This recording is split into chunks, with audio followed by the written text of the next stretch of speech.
તો અત્યારે મિત્રો જો સવારના પૂરમાં આપણે પાણી ચાલુ કરી દીધું મગફળીમાં, અને 600 ફૂટનો ઝાં લાંબો છે.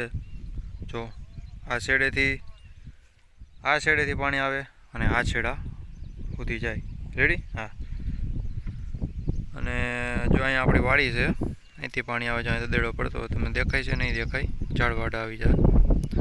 અને આ સુંદર મજાનું જો ગામ છે, જોઈ લ્યો. બીજું કંઈ આમાં છે નહીં. અને આ બાજુ સોયાબી છે મુહારબા, જ્યાં થાંભલી સુધી. અને આ બાજુ જો વરસાદ આવે એવું થઈ ગયું છે. જો વરસાદ આવી જાય તો વધારે સારું, તો પાવું નહીં. ઘણા ખેડૂને પાણી હોય ન હોય, બધું મોટર ને બધું તૈયાર તો કરવું પડે ને ભાઈ. હા. અને 3 પાટલામાં પાણી થોડ્યો હોય જો. તો હવે કેરો પચવા આવી ગયો છે, અને હવે આપણે જઈ નાખવું વાળો. બરાબર છે? તો ફરી પાછા નેક્સ્ટ વિડીયોમાં મળીએ.